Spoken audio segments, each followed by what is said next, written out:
But before we get down to our gaming for today, I think we should do some reactification. So this one is called Blizzard's Last Chance. Asmon is reacting to a video by Force. Force is a content creator who I really like his videos. I think he makes some cool, thoughtful stuff. And Asmon, obviously, is the React king. I think he definitely has been pretty negative towards a lot of Blizzard stuff recently, which kind of ends up with me having kind of a conflicting opinion, which I think is kind of interesting to hear.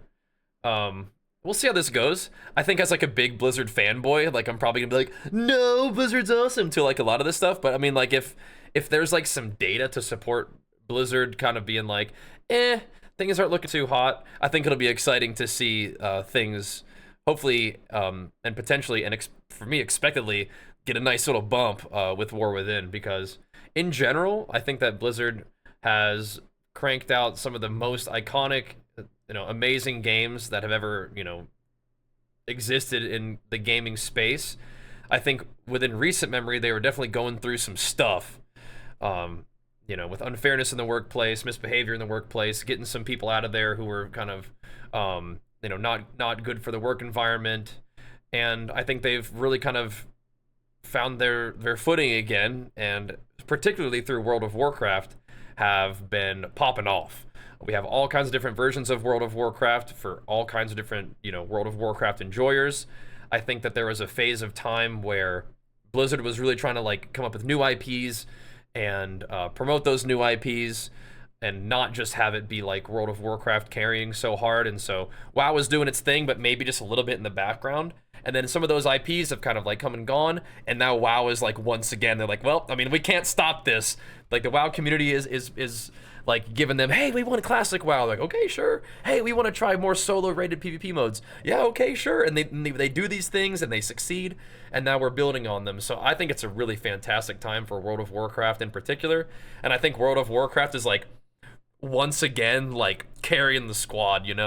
It's like the big horse pulling the wagon, it's kicking butt, and I think that they're like leaning into that now, which is very exciting. But yes, there's a chance there's no data and then people are just like complaining and being miserable. That's definitely a strong possibility, but despite that, I think I'll still take a look at the video and see what we got going on, huh? At least give it a little gander, okay? Are we ready to rock? Yeah, we're reacting to reactors reacting. Yeah, welcome to YouTube, man. Welcome to YouTube. But anyway, that's kind of my initial impressions. That's kind of where my head is at going into the video. But buckle up, get a drink. This probably is going to take a minute. Let's dive right in. Yes. Because it's literally a video. It's called... Hold on. This is really funny for me to see this. Buckle up. It's like, I feel like I have to watch this. I feel the same way, Asmon. Video is called Blizzard's Last Chance. I feel the same way, bro. I find it to be so fucking funny to me. It's I see a video of Force, and then I see Asmon reacting to it about Blizzard. I feel like I have to watch it too, bro. How many last chances are players gonna get Blizzard before they realize it's been over for the last 5 years?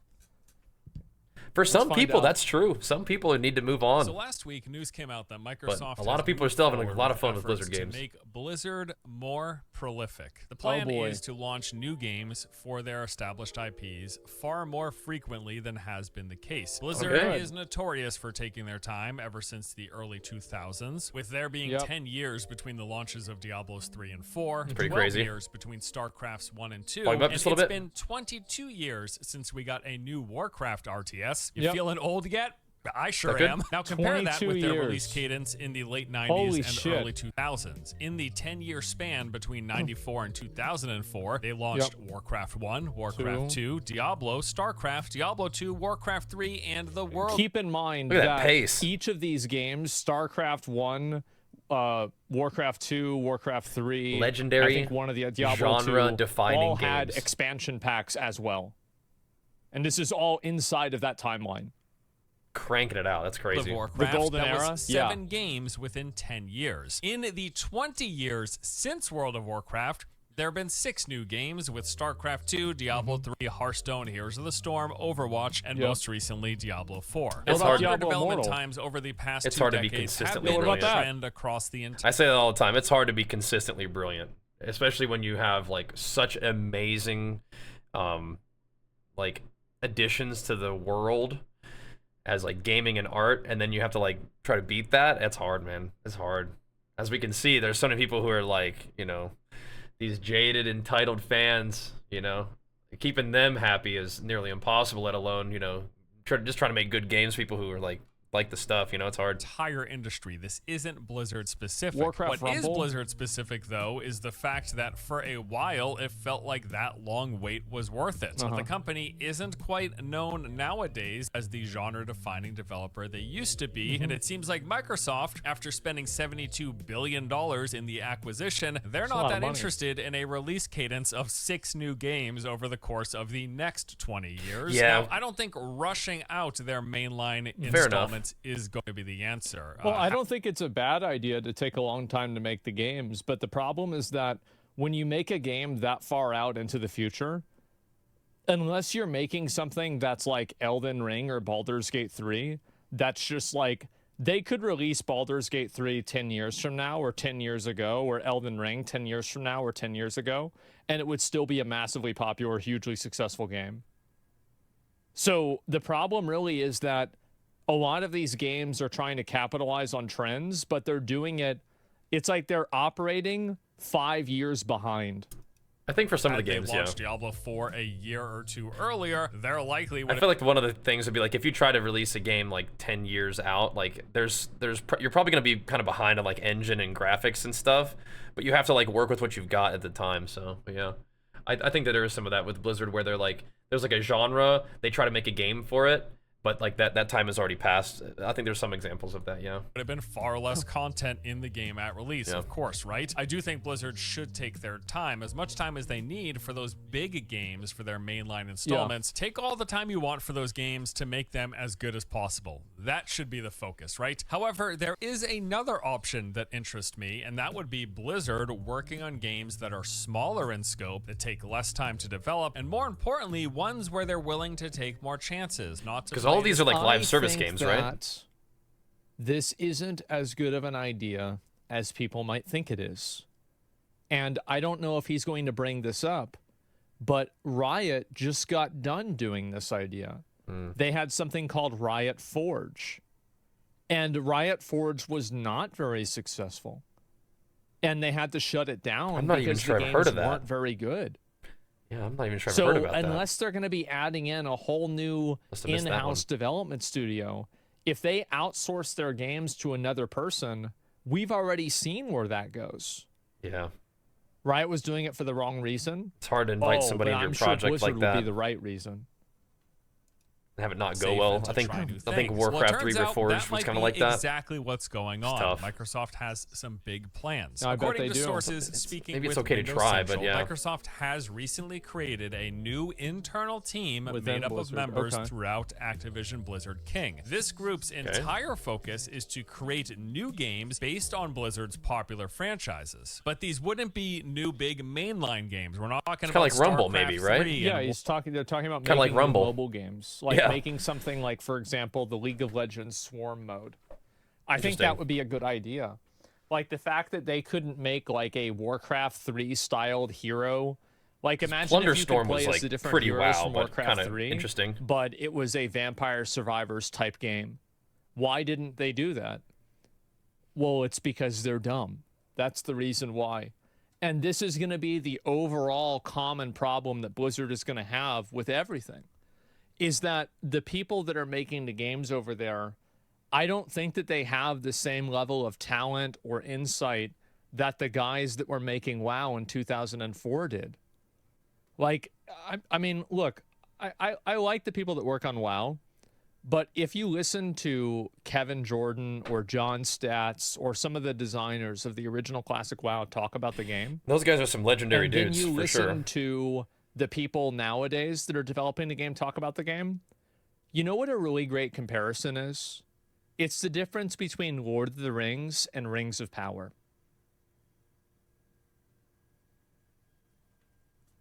That's just... So do you think there's... I think that if you are the original creator of an idea, I think it does make a little bit of sense that most of the time you will have like a more complete sort of structure in your imagination of what you're trying to create.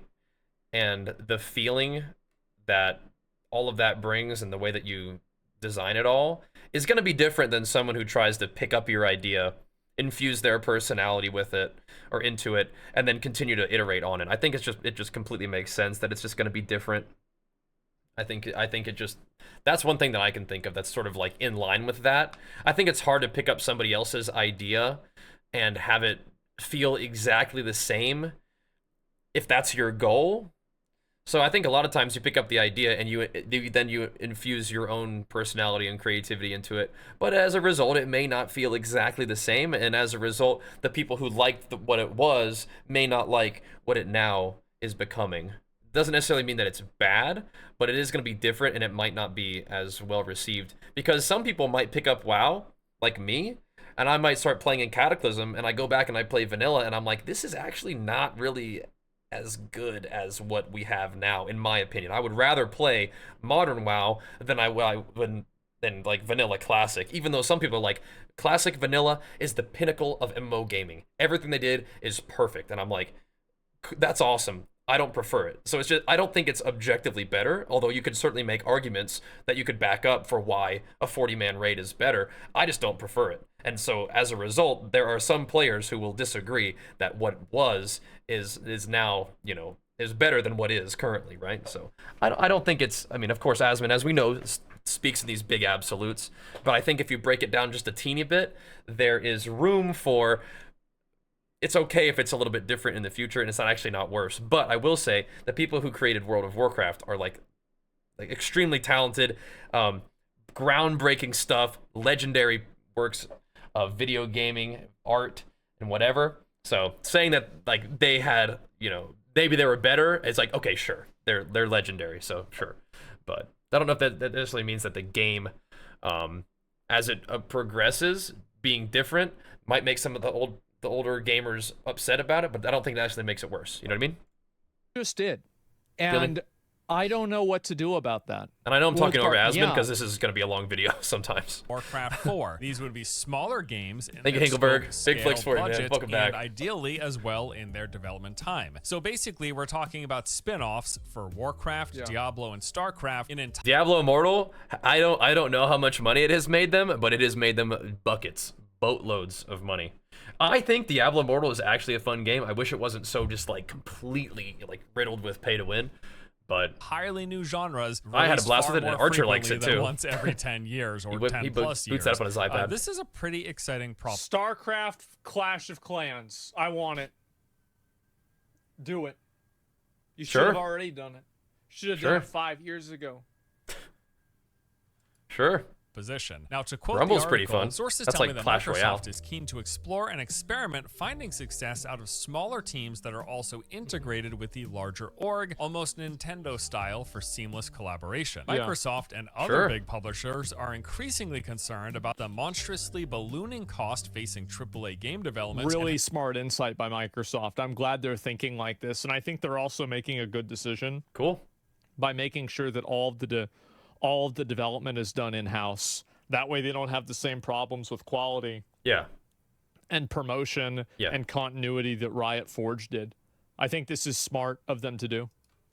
Having studios cross-collaborate more closely is one way Microsoft is exploring reducing cost. Now, later on, he adds that this new internal Blizzard studio is entirely geared up for agility and trying to break free of the bureaucratic bloat that often comes with larger teams. And this is absolutely a truth that we see in action very often across the games industry. I think Blizzard is probably the biggest...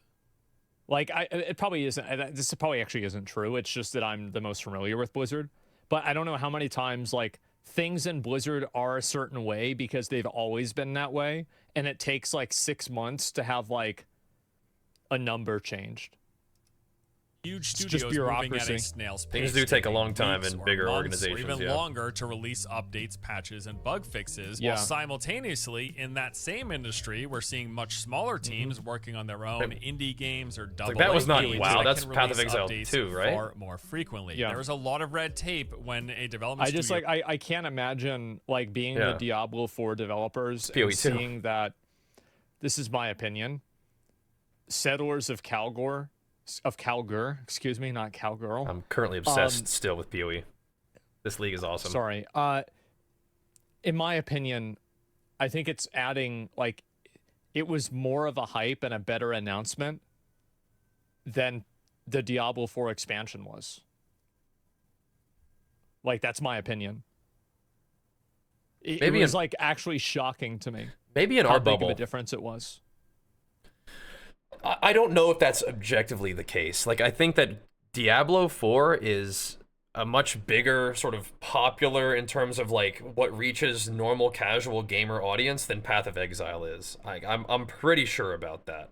But in our little bubble of like Twitch users, like I don't use Reddit, but like Reddit users, like people who like live video games, like this maybe, and I think that PoE also has going for it like this sort of not like edgy, but like the sort of underdog vibe of like sticking it to the man, like Big Blizz, you know, like PoE is like the cool game and D4 is like the D4 bad meme kind of thing. But I don't really actually think that PoE and even PoE 2, let alone this PoE League announcement, is more popular or like well received or whatever than Diablo 4. I don't think so, but I think that I'm definitely viewing it through the lens of like someone who like is in this Twitch universe all the time, and someone who is absolutely currently obsessed with the new PoE League. By the way, I love PoE. I think it's fantastic.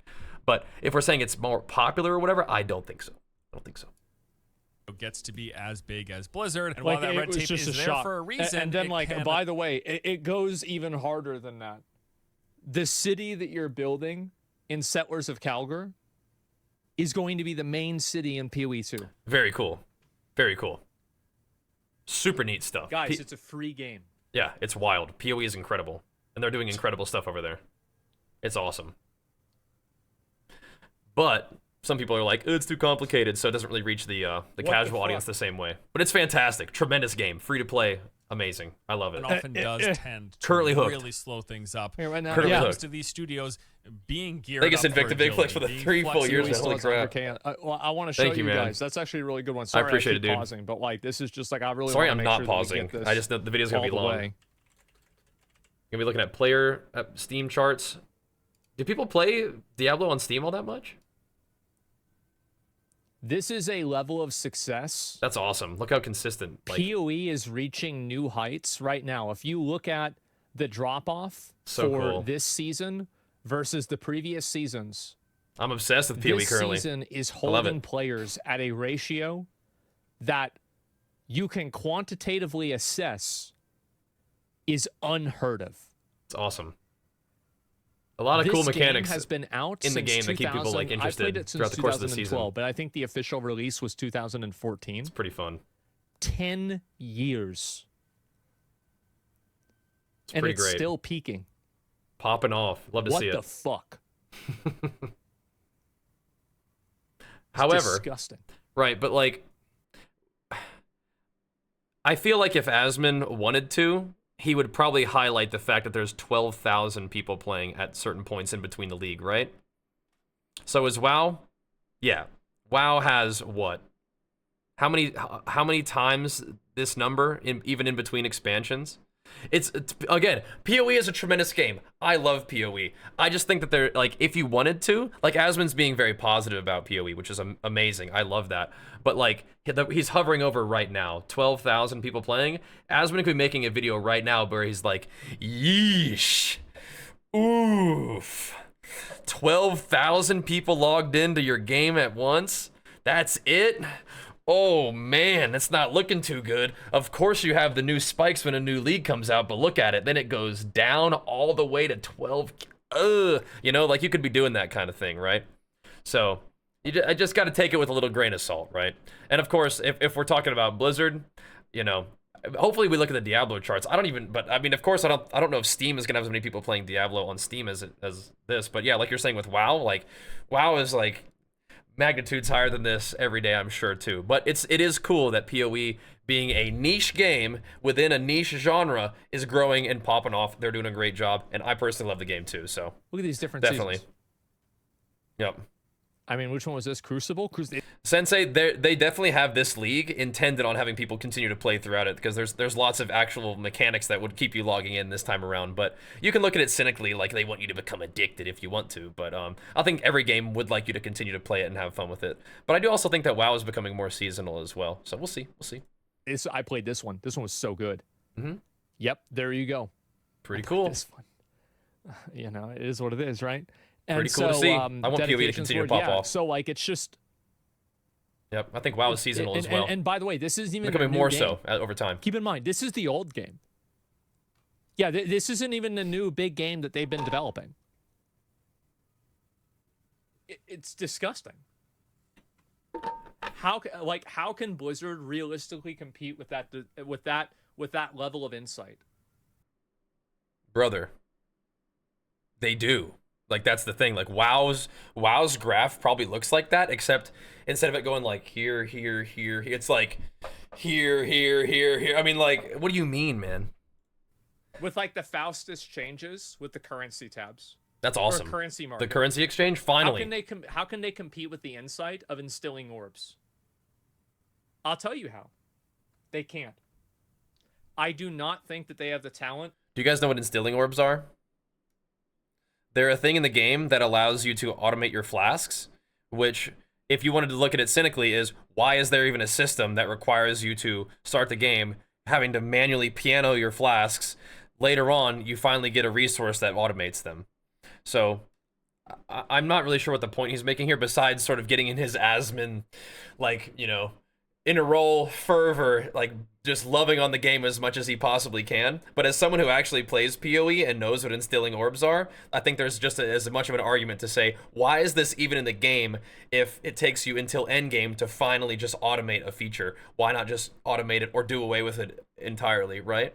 What was his take? He's just kind of like, he's getting himself all worked up and being like, oh my gosh, PoE is so amazing. Why does Blizzard not do things like this? And it's like, brother, they absolutely have quality of life in WoW. They absolutely are making WoW okay to be seasonal, and you can hop in and play with like zero barrier to entry. And he's looking at a game like PoE, which is actually going the other way and has always gone the other way with, we actually want our game to be complicated, and if it's not approachable to new players, oh well.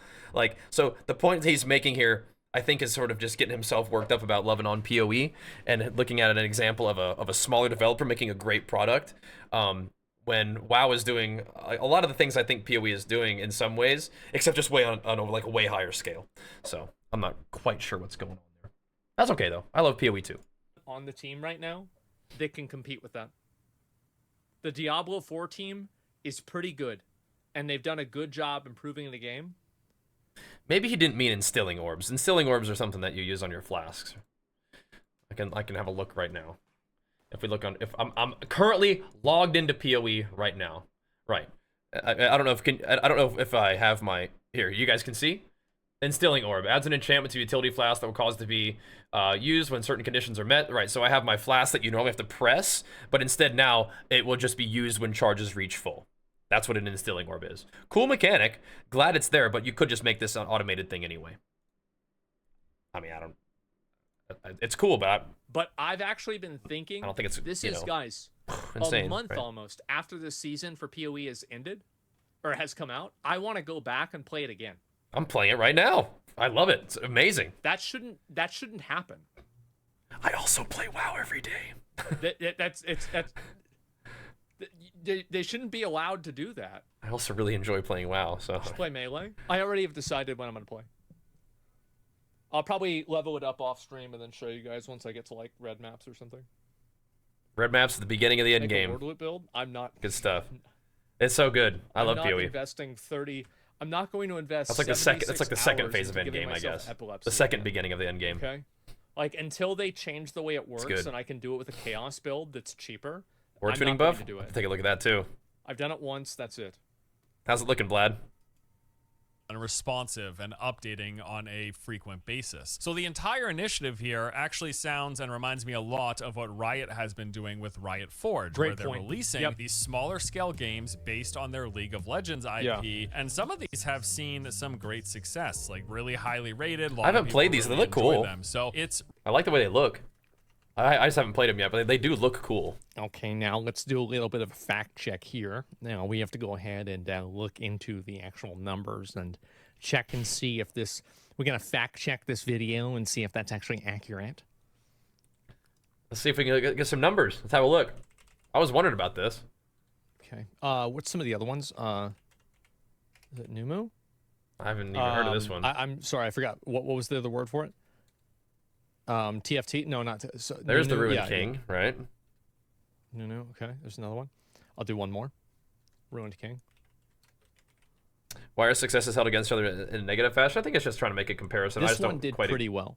I just don't know if that's a pretty successful release. I don't know if it negatively reflects on Blizzard necessarily. You know what I mean? But I do love PoE. I think it's awesome. The reality is that the Ruined King release did pretty well because it was I think the first one. And then after that, the other releases did not do well. Mage Seeker looked kind of cool. And we're not looking at the average players, right? Because it's a single player game. Like, I played Mage Seeker. It was a great game. Cool. It was a great game. But the problem is that I'll let him talk because like he might just end up saying the same thing that I'm going to say. Just kind of one of those games that you play and then you don't just play it forever. In particular, as someone who's been a fan of pretty much keep all logging of their in and playing it all the franchises for time the past 20, 30 plus years, there's a lot of potential. Like they've actually already been playing around with this idea, right, of making these smaller scale. Oh, okay. Yeah, he's not going to cover it anymore. All right. So anyway, it's going to go better for Blizzard than it would for Riot because Blizzard has conditioned most of its player base to be used to paying money for games, whereas all of Riot's games are free to play. Gotcha. So when you're marketing a premium game towards a free to play audience, you're going to have a lower conversion rate. So I do think that Blizzard has a better opportunity to do it based off of how they've created their audience. Okay. I think there's the money thing for 100% sure, but I like what he's going with that. Like, you kind of look at the audience you've already sort of developed. I think Riot has also developed an audience who is mostly interested in, like, multiplayer competitive PvP games. So then if you're making, like, single-player, non-competitive PvE story games, like, there might not be as much of a conversion, where Blizzard has put out games that are like all kinds of different stuff, right? They put out MMOs, they put out RTS, they put out FPS now, and they put out action RPG. So they have an audience who's sort of coming from a more like varied type of game audience, and they're coming from an audience that's already like mostly casual, right?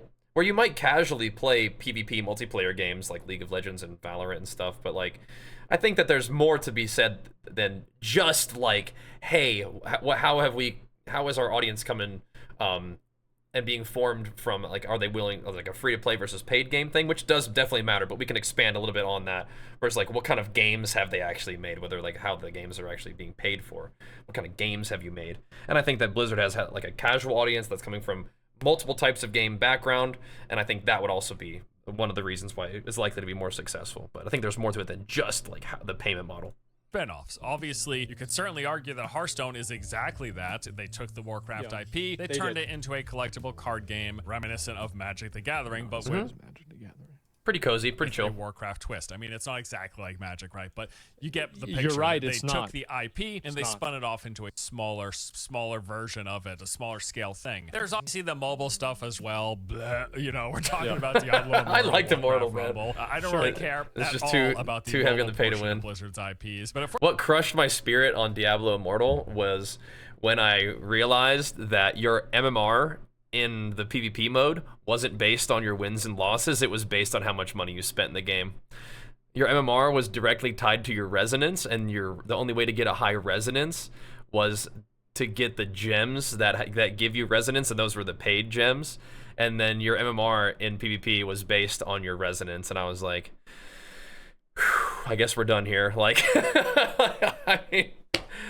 I guess we're done here. Like, I had a lot of fun with this game, but yeah, I don't know if it's still like that, but yeah, I think that was enough for me at that point. Like, I was like, man, I want to like win games, and if you win a good couple in a row, your MMR goes up. But it was like, it felt like your MMR got pulled down so hard, and when you're fighting like really like high MMR people, it doesn't really make sense. It shouldn't be like that. But yeah, when I realized that was the case, I was like, oof. Okay. But anyway, I think Immortal's a fun game, but things like that were like, yeah, I think that's my time to move along, which you have to do anyway. If we're talking about getting more indie slash... I don't like this idea that mobile games shouldn't be viewed as real games. I think it's reductive. I actually really hope that we see more good mobile games that are fun. Because there's a lot of old... Yeah, just one last thing. It's just like, it's pretty brutal. Like, yeah, you're not gonna be higher rated than the oil prince. But yeah, it just, what it is it's a tactic to try to get you to just keep spending more money, right? Because you want to be higher rated on the ladder. And when you realize that being higher rated on the ladder, it's not like you're spending more money so you get better gems to be more powerful so you can get higher rated. It's literally just, are your gems high enough resonance from spending money? Because that's what makes your MMR go up. And I was like, oof. Because, like, you know, I'm, like, competing against people on the server, right? And it's like, I don't know. It's not, again, it's not just like, ooh, do I want to spend a little more money to try to, like, get a little bit more powerful to, like, rank up better? It's like, or to be more powerful so you win better. It's not even like that. It's just simply, did you spend money? Because that's what gets you rating. So I was like, yeah, okay, that's enough. Games that we used to play as I don't kids like that. That's basically not a good vibe. Nowadays could be mobile games. But the game itself was now cool. They're Just those seen systems. as bad. I think the real problem messed with up. mobile is the fact of the monetization. It's that mobile is monetized in a way that's shitty. Yeah, agree. Unfortunately. A quality PC or console focused titles, there's just so much potential. There's so much possibility. In fact, I think we've seen what that could mean with Plunderstorm. I think this was a great showcase of that. Now, if you Plunderstorm was really happen neat. to the craze, Plunderstorm was a genuinely fun battle royale. It didn't seem like it was like a separate game to WoW. It felt like a WoW game mode inside of the WoW client. Cool. You would drop in with just a basic attack, go around killing NPCs to level up, collecting spells along the way to build up a loadout of different abilities, all while fighting in lobbies of 60 players with a closing circle, pushing you all together and trying to stay alive to be the last one standing. Remix, like, it was D3 a traditional battle royale, but in the world of Warcraft. But it wasn't just WoW in a battle royale area. Like, they really, in a lot of ways, made it its own thing. You weren't actually logging into WoW and, like, going up to an NPC and queuing in. It was its own separate game inside of the WoW client. And like I said, it was actually really, really good. I think that if they made some tweaks and some adjustments and some polishing, it could very well be spun off into its own game. In fact, Blizzard's main strength is that they tend to make games that feel fun to play. For a lot of people, that's all that matters. Yeah, I think even more over time, they're trying to make their games something that really anybody can pick up, play, and have fun with. And I think that is a great way of making the game the most accessible it can be, and that's what they're trying to do, I think, primarily. I think it is cool when there is still things that appeal, like WoW has, things that appeal to people who are, like, mega casual, things that appeal to people who are, like, mega sweats, and then they have lots of things that appeal to lots of people, and I think that's cool. And there's cool things to chase. If you're one, like, if you look at the mythic rating or the high-low PvP and you're not quite there yet, you kind of maybe want to keep working to get there. And there's things to do that are, like, mega chill, that, like, you can just log in, just goof around, collect pets, transmog. And I think that's one of the things that's so cool about WoW. And I think that's one of the things that they maybe are kind of trying to do with a lot of their games. But I agree. And I think that's a good strategy for making the game, you know, the most successful it can be, is basically targeting the people, the big chunk in the middle that's pretty casual. And there's, you know, all kinds of goals to access along the content access in between, right? I agree. I know of a few people who have zero, actually less than zero interest in World of Warcraft. They do not care. They would never play that MMO, but they played and thoroughly enjoyed Plunderstorm. That's a really good sign. Cool. And I think they're just generally around the internet, there seemed to be a positive sentiment around Plunderstorm. Yeah, it was good. Now, is it good enough to be a standalone game? No. Not quite. But it was good. It was a good attempt, and the I think idea could. What Plunderstorm represents is Blizzard trying new things. I think obviously the Mists of Pandaria remix event is kind of the same thing. I think that's really cool. I like it. Storm. That there's rewards tied to locked behind a monthly subscription. Yeah. I think if they spun off Plunderstorm into its own game, probably don't call it Plunderstorm, come up with another name, but make a World of Warcraft Battle Royale as its own free-to-play thing, you could probably just print money with that. In fact, frankly, I think that should be that'd be my suggestion, that this is the first thing that this new spin-off studio works on. It seems like an easy win there. But there's a few other ideas that I would personally love In my opinion, if they do that, I think they should make it like Warcraft 3. They should make the characters that you play like the Warcraft 3 hero units, and make it a version of, like, Durotar or, like, really, like, popular Warcraft areas, and then really capitalize kind of on that middle ground between, like, nostalgia and, like, BR trends. I think that's what they should do. Sure. And, like, have the matches be a little bit longer. You can even have it be an extraction game. I feel like extraction games are becoming the new BR. Sure. Could see that too. That'd be cool. See them take a crack at. How about a Warcraft-themed survival game, huh? Blizzard did spend 7 years laying the groundwork for a shared open-world survival title. It was under a brand new IP, and, well, that was scrapped earlier this year, unfortunately. Yeah, bummer. When Microsoft had a big round of layoffs. Because I would imagine there's a possibility they could use some parts of this, rework it with Warcraft theming, and then spin it out into its own smaller-scale survival game, making use... Good point, and I think that's what they did with Overwatch. Cool. And Overwatch 1, like, you guys, I mean, like, look, everybody likes to shit on Overwatch 2. I think Overwatch 2 is an alright game. I haven't played it. But man, Overwatch 1, when it came out, super fun. Dude, that game was, everybody was talking about that game. Super fun. That game was awesome. Of past scrapped projects and turning them into something new is something that Blizzard has done in the past. Overwatch, most notably, was made from the remnants of Blizzard's sci-fi MMO codenamed Titan. Yeah.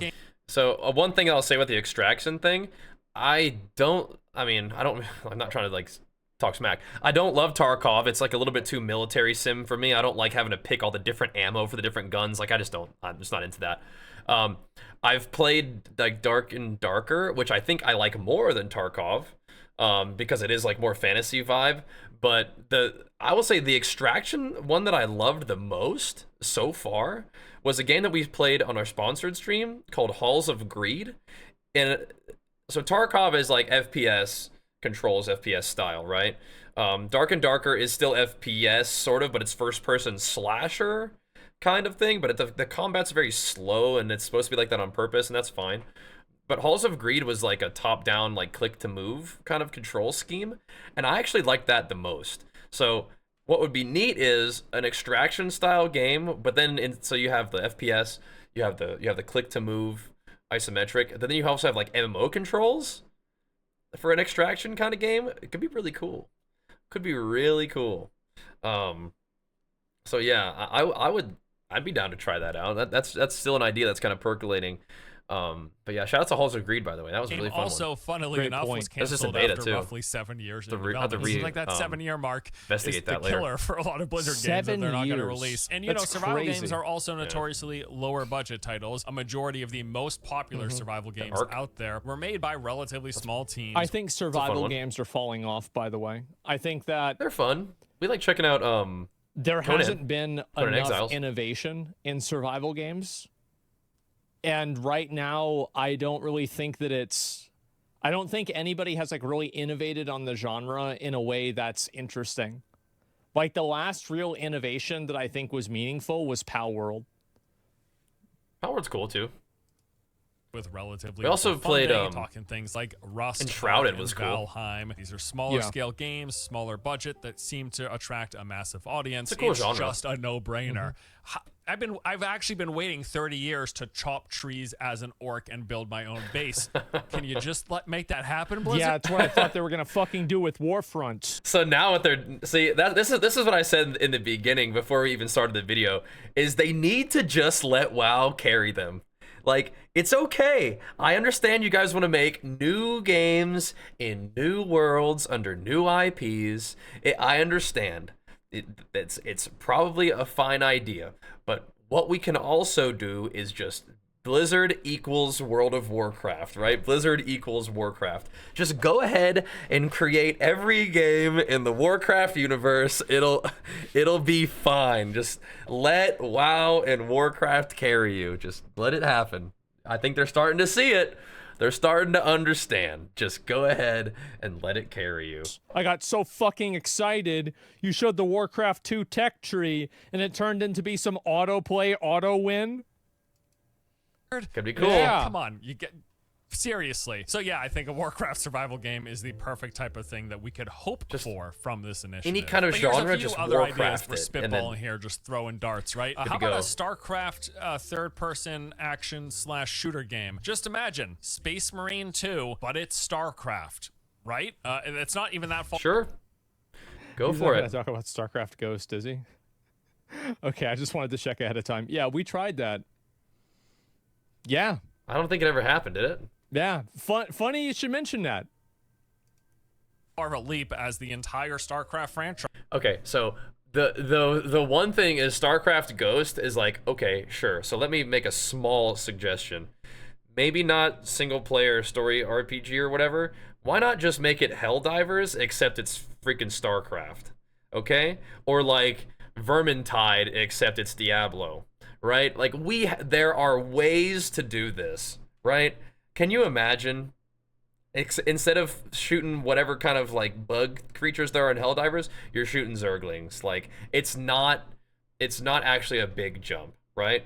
Like we can have those kind of like 4-player versus hordes of enemies, like Left 4 Dead thing, like Vermintide thing, like Helldivers thing, and just make it StarCraft or make it Diablo or make it, you know, WoW if you wanted to. You could just, you know, it's Vermintide except you're shooting like kobolds or slashing kobolds. It 100% can happen, right? It 100% can happen. Tries was originally a spin-off of Warhammer 40K. They're right literally there. what he just said. The pieces together. How about like I'm a right Diablo-themed dungeon extraction game? Think about Dark and Darker Dungeonborn, but it's Diablo stuff. You got Halls of Greed. You spawn in, you fight other players for loot, you it's extract. sick. You could do this. How about Halls a of Vampire Greed. Survivors auto shooter battler thing? Any of their IPs could work from that. Heck, we could even see like a 2D side scroller. So this is the main problem that I think a lot of these games have. I think this is what Blizzard has as a problem. I think Helldivers 2 has had this problem too, from what my understanding, is that the games take too long to respond to player feedback, and by the time the response is made, the players have already moved on or lost interest. That's hard. That is hard. What happens at Blizzard in a lot of cases is that that's tough because you want to be making the game that you want to make, but yeah, like if your players are like, we want it to be this way, and then you don't do it, then they move on. But if you just try to make every single change that the player base is asking for, then you run the risk of making a worse game potentially, right? Like, because then you're just making a game based off of whatever has the loudest voice, and sometimes those loudest voices aren't actually what's best for the game. However, if there's more people saying that they want this and then you don't do it, then you're not giving the majority of the player base what they're asking for, which could make them move on. So it's hard. It is tough. I'm not a game dev, so I don't even understand like the ins and outs of all of this, but just thinking about it, I can see how that would be really tough to do, and that's like a tricky like thing to navigate, right? It's not that Blizzard doesn't change things, it's that it takes 8 months for Blizzard to change things. That is brutal. And people get tired after 8 weeks. That's and so brutal. they don't want to come back after 8 months. They've Everything already does take a like while mentally disconnected from the game. Like, I don't know about. And I feel like as someone who's played Blizzard games for a long time, like I know for a fact, I remember saying these kind of things on stream. I'm like, guys, they will fix this. They are aware of it. It just takes time. But that's like, and I'll say that, and I'll mean it, and I'll know it. But I also at the same time know, like, if they don't fix this, people are just gonna stop playing the game, you know. So you guys, but like I have that happen with me, where like a game can people be like really frustrated. fun, but once I like mentally disconnect from it, I'm no longer interested in playing it. You know, like that's about it. And what's so tough about Asmon saying that is that he and his content are so powerful that it can cause other players to mentally disconnect from games that they're enjoying, right? As a content creator, I talk about this all the time, this like sort of this flow of before a game comes out, hype. When the game first comes out, hype. And then as soon as you sort of feel the first hint of like, this game isn't doing it for me, you just start crushing it. Just start just shitting on it, right? And it's because you kind of want to be on that wave of popular opinion, but then you also are actually affecting popular opinion. So he actually has I mean, I'm sure he is aware of this. He has a massive impact on whether a game succeeds or not. He's such a massive influencer. But you do want to be saying what the players are thinking, and this is a big part of that. You do want to be feeding them this confirmation bias, because people like that. But you sort of have to be ahead of the confirmation bias a little bit too, right?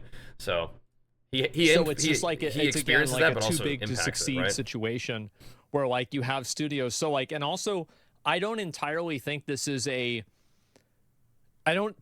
is entirely a structural issue. I think that it's the people that work at Blizzard don't have the right insight that players need. And I think this happened with Season of Discovery.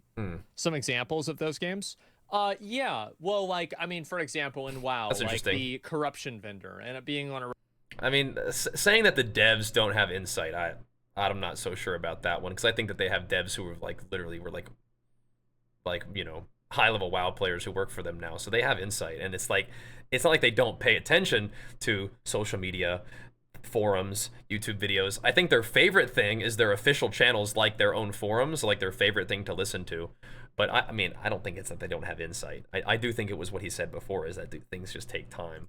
Rotation. I can give you 50 WoW examples, or I can give you examples like in the Mists of Pandaria remix. Like, it took them too long to calibrate the way that people are going to farm the frogs, and then how the balancing for the different rewards for the game was going to be. And like, I think part of that is if that's the level of insight that he expects the developers to have. That's tough, because again, like I said, is you can have, if you want to have people who are like giga sweat, no life, play your game all day long, look for every possible way to min-max, you want to have those people to listen to, because you as a game dev probably can't do that because you have a job, right? Like, they have to make the game, and so they can't necessarily be playing the game all the time, maximum sweat. But some of them probably do. But then you have to say, okay, so I can't do that, so I have to find people who do this and listen to them.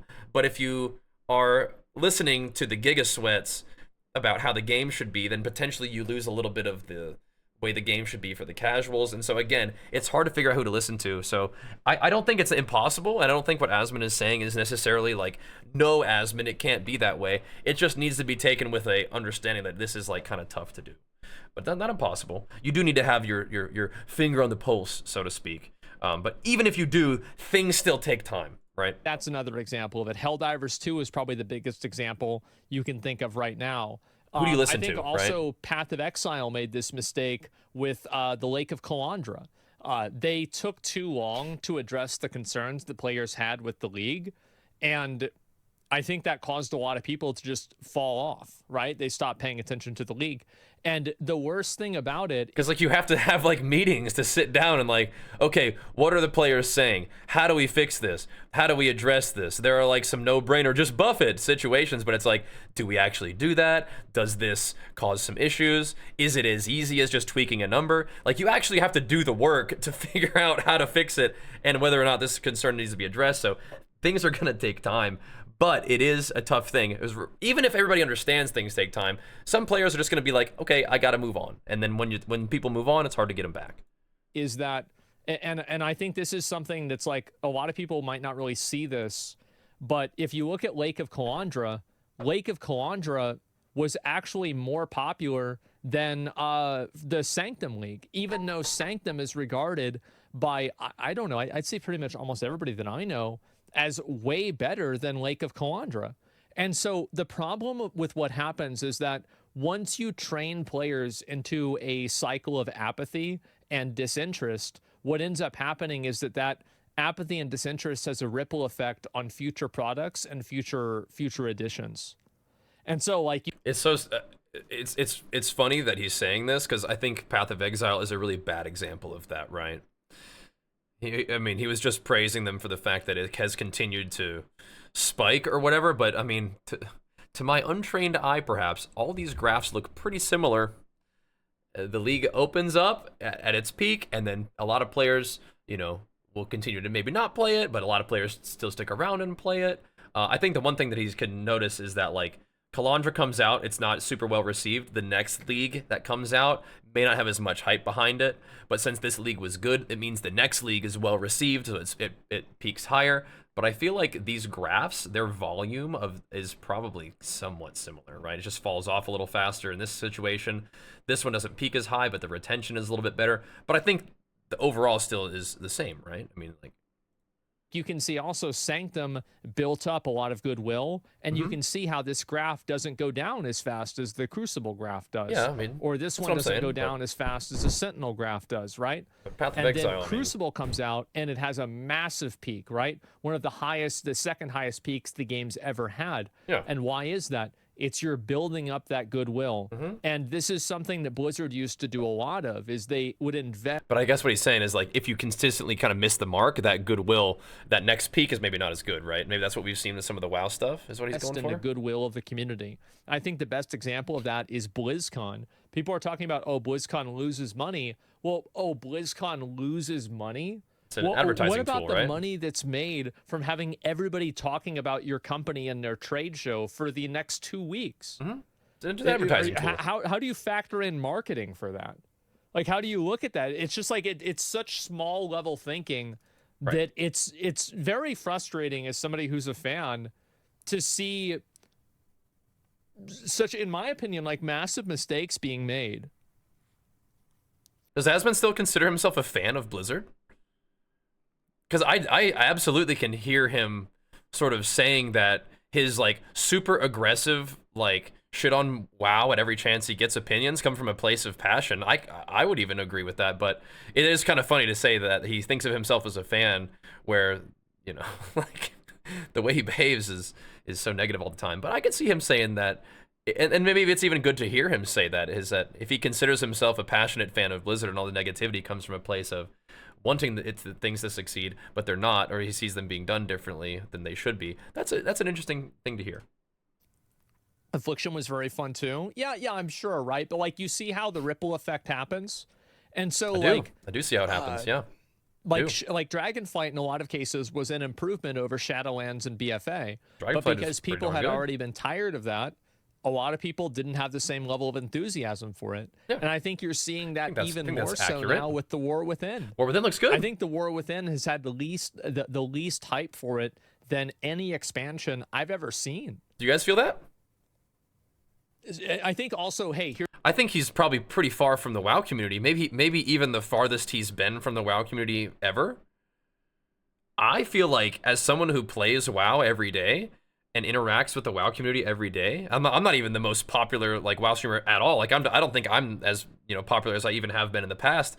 So maybe my sample size is smaller, but I feel like people are pretty darn excited about this expansion.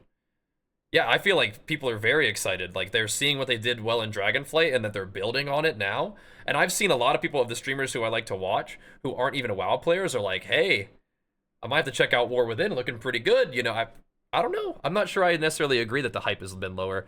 I think that Asmon is probably further away from WoW than he's ever been for a WoW launch, so maybe he's just not really getting that vibe. But yeah, I think that, you know, people are pretty excited about it. Here's another great example. Somebody brings it up in chat. I actually didn't think of this. I should have. New World. New World should have addressed the problems in beta when I fucking said they were problems. But they should have especially really addressed them whenever the game came out. And by the time again, I think that Asmon is a pretty funny case for this, because he's not the only one that said that they had that their end game was a little bit lacking.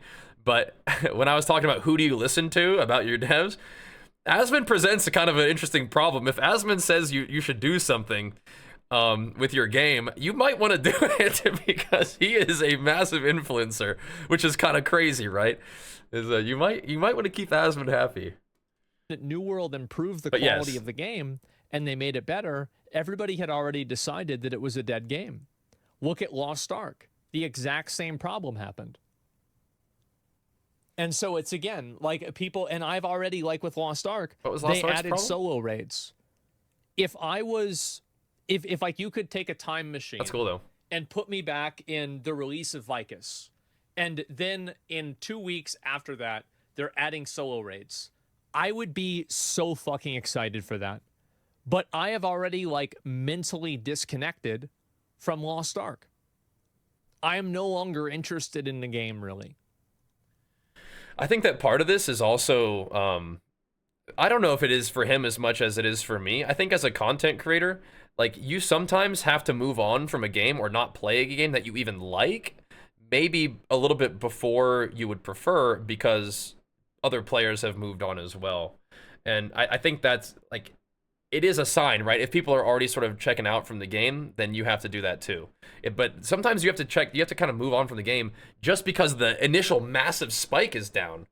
And it's super normal for every game to look like that, but once it goes down even a little bit, you got to move on. And so for Asmon, it's like, you like this game, but maybe I shouldn't maybe put it in his head. But for me, sometimes like I like this game, but I have to move on because if I keep playing this game, it's going to have a lasting negative impact on my job and my content creation, which is like a huge priority for me to like still try to be successful at what I do.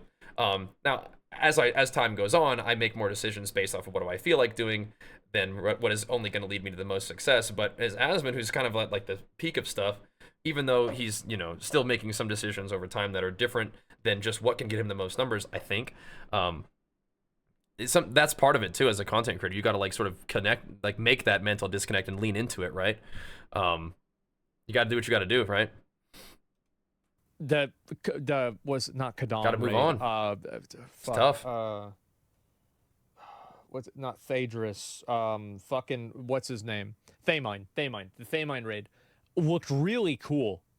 It did, but like I know what it's gonna be. Somebody does something wrong, everybody dies. And so I just don't have the interest for it. And I think that's what's happened with a lot of games. That's what's happened with Blizzard a lot too. I remember Asmon talking about his prediction that solo raids were going to be a bigger thing, solo content right? MMOs. Really, I think that they could just take a look at any of the popular indie or AA games and genres, and they could just create spin-offs of those using Blizzard IPs. If nothing else, I would love if that's what they just did that, and if we got some decent games out of it, that would be really cool. It would be nice if we got good video games. So that's all really interesting. Like I said, I think there's so much. You think he's set for life with money, doesn't have to do stuff for views anymore, so he stopped taking donations? Well, part of it is he may be getting enough money from his views and his businesses that he doesn't need to take money from donations, but he's still making quite a bit of money. Like, I think he's still extremely successful. React Andy mostly is still one of those things that he's doing because it is wildly successful and makes him a lot of money, so yeah.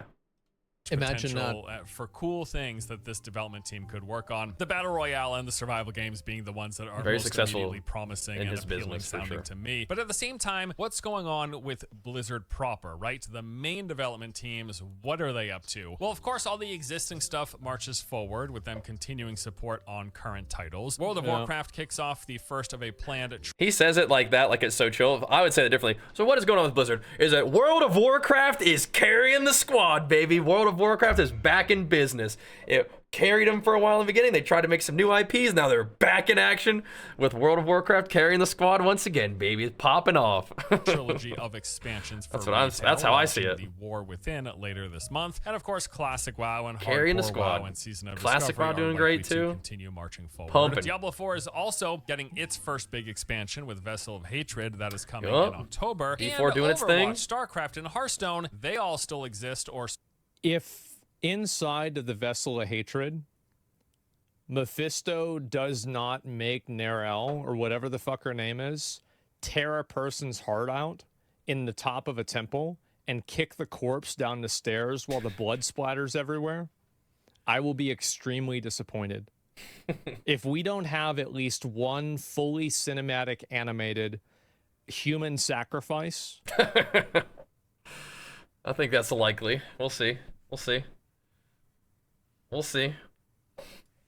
So I am told. That's not what else is my main thing that I look for in Diablo. They did have a survival game in development for about 7 years, but that got canceled last January when Microsoft announced a big round of layoffs. One of the most heavily affected groups was the vast majority of the development team for Project Odyssey, which was the code name for their survival game. Most of them unfortunately got fired, and those who remained ended up moving on to other projects. I think this was a pretty big blow, especially Diablo. considering from all we had heard, the game was actually shaping up nicely over the past 2 years. Yeah, I believe it when I see it. Let me see it. Yeah, I don't believe. I would love to see some of that. That'd be really cool. They just canceled the game because it was too good. It's working for him, Matt. The political reaction videos are working for him. Millions of views per video. They were all fairly positive. Also, there were a lot of ex-Blizzard employees and various people who are known for leaking info in the industry that spoke quite highly of Blizzard's in-development survival game as well. So the fact that this project seemingly was the same people that spoke highly of Diablo 4 too.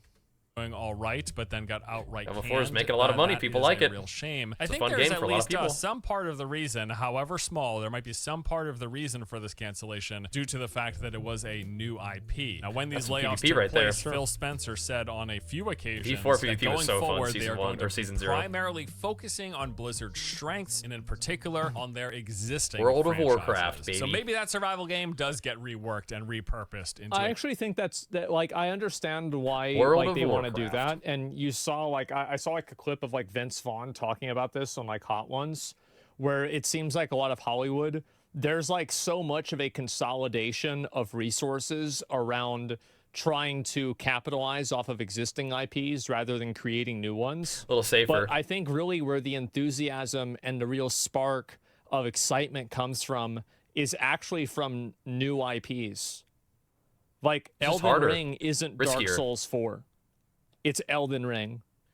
Sorta. It's pretty Like Dark as far Souls, as I know, right? like Baldur's Gate 2 and 3, there's like not a lot of continuity there. Like it's effectively the third version of the game, but it's not like you needed to play the other games in order to understand it. Yeah. So I think really you don't need to capitalize Trying to on see an what IP. you're saying. The First Descendant, yeah. Well, new Warcraft thing. Who knows? but here's the thing. If you called Baldur's Gate not Baldur's Gate 3, I don't think it would have been as popular, right? It would have been a good game, but it wouldn't have been like not Baldur's Gate.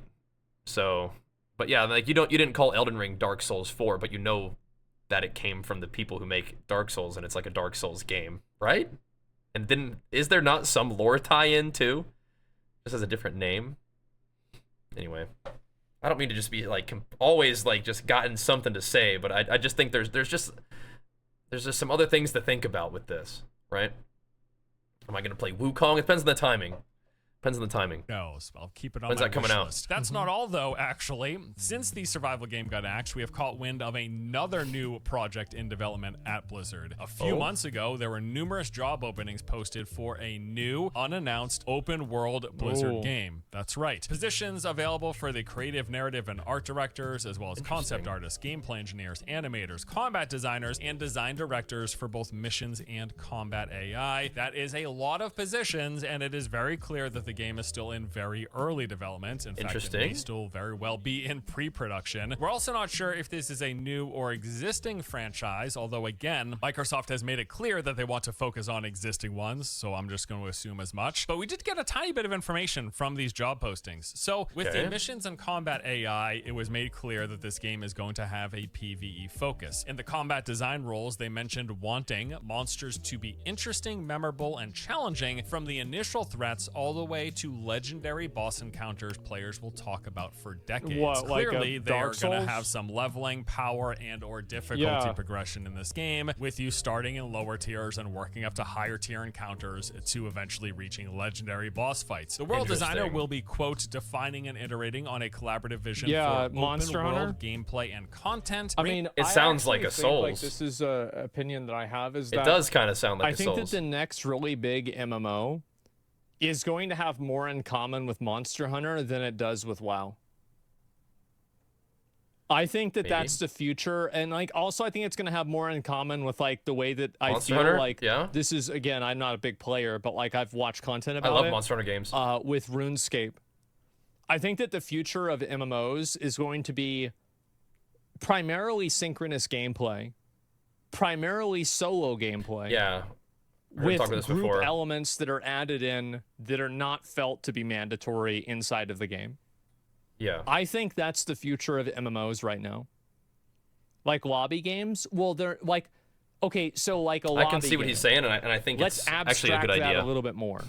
Stormwind is a lobby.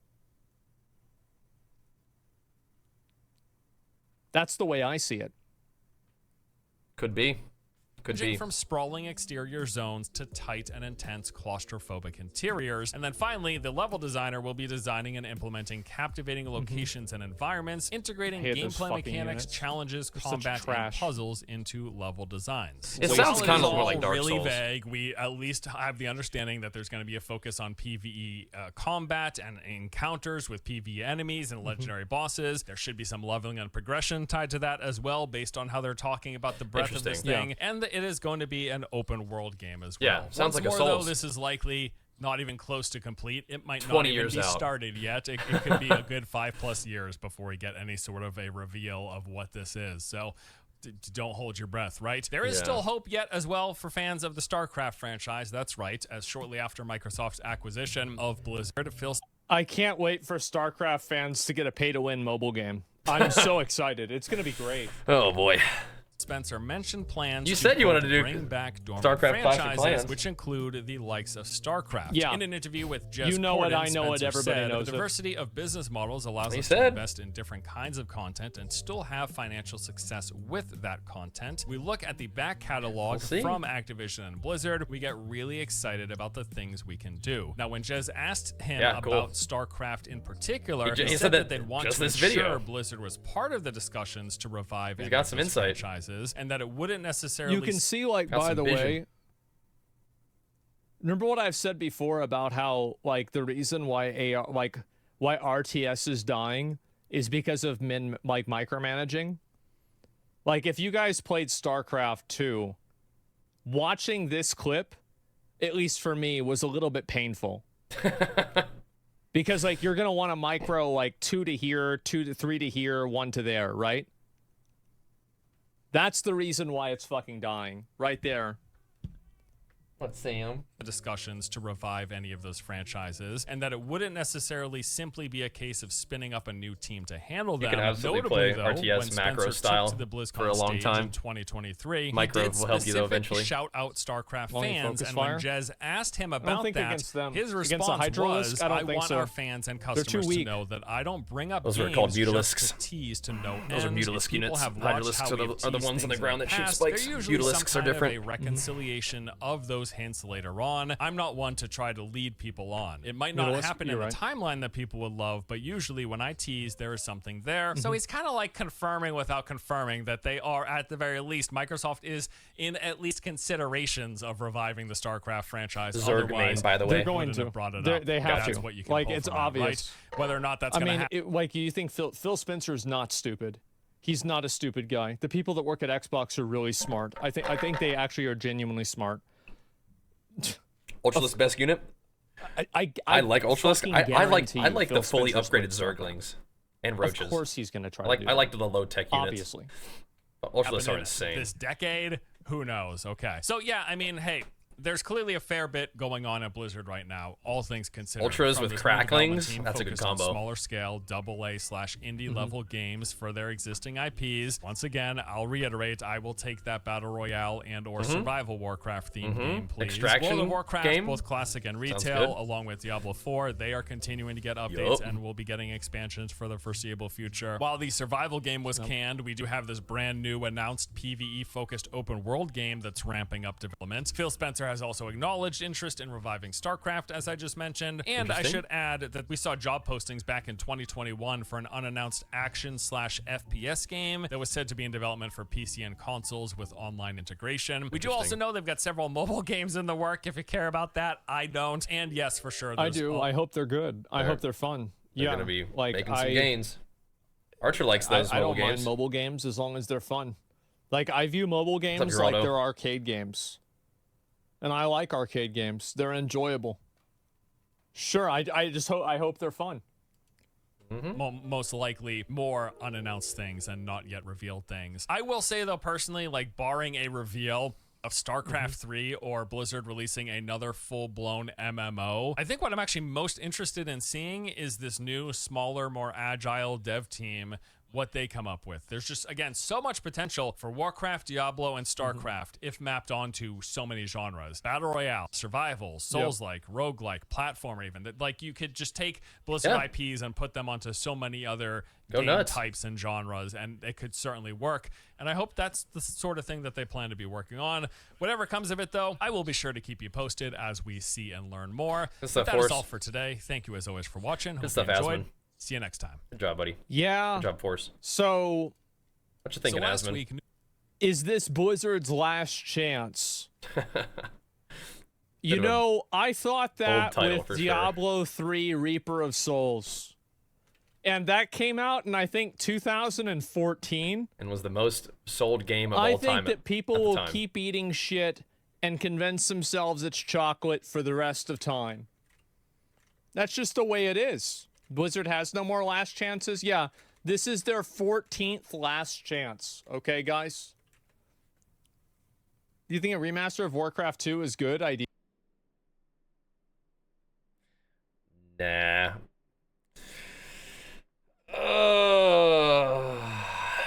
I think that people have different preferences in a lot of different things, right? People have a lot of different preferences in their games. Some people want chill games. Some people want games that are really, really complicated that you can, spend, hours and years perfecting and learning and things like that, like Path of Eggs, like we talked about. But some people want D3.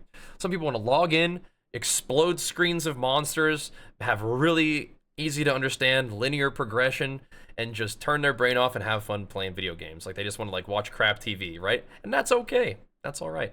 And I think that you're allowed to like different types of games, just like you are allowed to like different types of foods and allowed to, compose yourself and your environment however you feel comfortable, And it doesn't have to be bad one way or the other, because not everybody's gonna want to do the same kind of stuff, and that's okay. That's all right. And I think Asmon is a fine example of that too. You can have all kinds of different ways of life and different ways of enjoying games. It doesn't necessarily mean that Diablo 3 or Diablo 4 is bad. It's just, if that's not the kind of game that you're looking for, then fair enough. But I think a lot of people enjoy a casual, easy access, easy to understand and progress in experience, right? And even though I would say I'm currently more hooked on PoE than I am D4, I can play D4 and enjoy it too, right? So yeah. Is it a good idea to do it? I mean, I don't know. Was Reforged a good idea? Here's the problem, is that Reforged probably was a fine idea. They just tried something. They tried to outsource a lot of it to another studio. It didn't go too great, and I bet they learned from that. But also, they did a similar kind of thing with D2 Remastered, and it went great. So it's sometimes you try stuff, it doesn't go awesome, and then you adjust and you learn. But, sometimes you gotta try stuff. There are a lot of ideas that are good. Blizzard, we can all come up with a lot of good ideas. Oh, this sounds good. I'll link you guys the video. It's so funny. Blizzard's last chance. Oh my God. I just think it's so funny. It's the YouTube game, man. There are a lot of great ideas that Blizzard has. For example, Corruptions. That's the game. Now, maybe this is going to be a crazy opinion. Best patch of WoW. Corruptions, the way they worked in BFA, my should favorite have patch. been... how Blizzard gets really lazy now, and instead of making a 4th raid tier each expansion, they just rehash the old ones? With crazy buffs? I think Corruption should have been the 4th, Season 4 mechanic for every new expansion.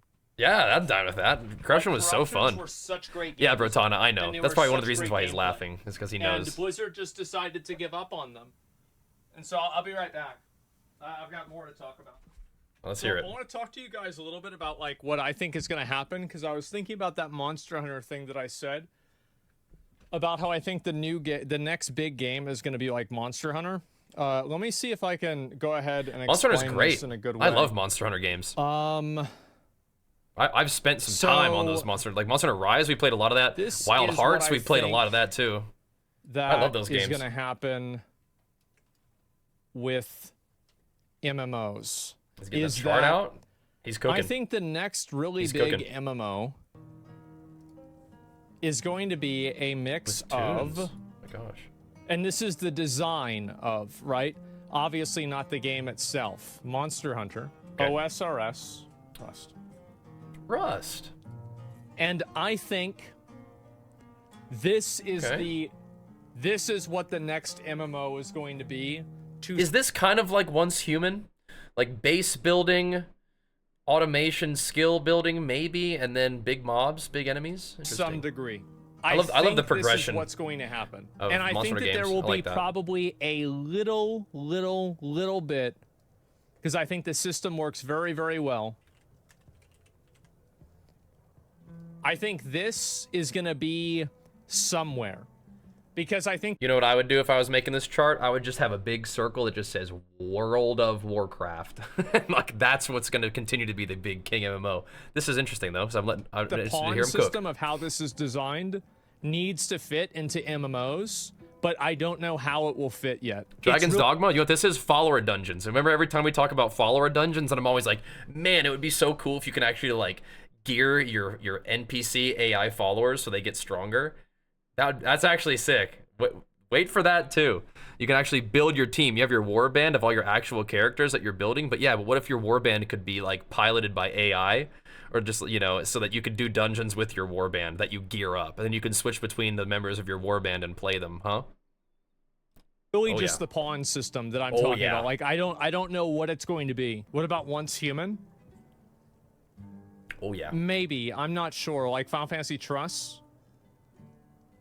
So basically, Guild Wars 1 had that mechanic? I think that we already know what people want out of an MMO. Really? And this is going to sound crazy. World of Warcraft. But I think the reason why we know is because of anime. Look at all of the popular isekai animes. Go on. Look at the commonalities between them. These are the experiences players want to have. These are the experiences people are looking for. And so I think that that's probably the closest thing that we have to what's going to be the next big MMO. Interesting. That's cool. That was a great video. Already know. Good job, Asmon. Good job, Force. Thumbs ups to both of y'all. I don't know what isekai means. I've watched some anime, but I don't know. I don't know what it all means. That was cool, though. That was awesome. Yeah, I liked a lot of that. I think that Asmon, that was probably one of the more enjoyable videos that I've seen recently with hearing Asmon talk about MMOs. Not that Asmon's not like a good content creator, but a lot of times he's just so harsh on WoW and gets himself worked up talking smack. This one was a little bit more hopeful and a little bit more positive, so I appreciated that. Yeah, that was cool. I liked that a lot. They talked about a lot of things that I found interesting, talking about like PoE and player retention, and again, things that I find interesting aren't always things that I agree with, right? I think I can sort of see some issues with the points that he was making, but I was happy to hear some or see some Steam charts on PoE doing well, and I thought that brought out the fact that I think WoW continues to do that, just at like way higher up, and hearing the ideas about MMOs as things progress, and hearing some of the things that Blizzard has worked on. But yeah, I mean, overall great. I think that my takeaways here are WoW is going to continue to pop off and continue to carry hard, and hopefully that gives Blizzard some breathing room to continue to try new things and try to do what they've done, which is continue to add in their really polished, good version of games in the genres that are popping off. That's I think that's one of the things that they've done, is they say, what genre is cool? What would we like to have our entry into the genre of? And they do that, and then oftentimes it's a really, really fun game, and sometimes it stands the test of time, right? Like I think World of Warcraft and Diablo are like the two ones that are like popping off the hardest, but their addition to the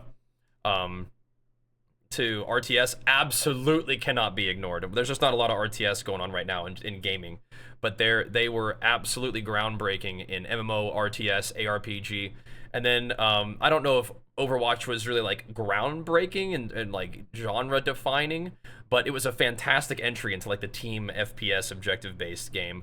HOTS I think was like a really fun addition to the MOBA genre as well, even though MOBA was like born out of their games with like Aeon of Strife and then Dota, of course. So yeah, I mean, I think that we're gonna enter into a second renaissance of World of Warcraft, and hopefully that means a second renaissance of Blizzard as well. They didn't make COD, but now they have now they're Activision, so like they have that too, I guess. I don't really play that one so much, but yeah, I mean, no, I wouldn't call COD a Blizzard creation though, you know what I mean? It's like Activision, but anyway. So far, so good, and very, very exciting things to come. I like to hear about Asmon's vision for MMOs. I'm not really sure 100% where that comes from, if he's like watching things that lead him to these conclusions, or he's just coming up with it on his own. But I think he's an interesting person to hear from, which is why I watch these like react to reacts, because I think Asmon has some interesting insight, and I'm glad when he's happy about stuff, and I'm glad when he's excited about stuff, because that kind of resonates a little bit more with me and how I generally am about stuff. I like to be a little bit more hopeful and excited about stuff rather than doom and gloom. So this was cool. Good job, Force. Good job, Asmon. Perhaps we should finally play some video games.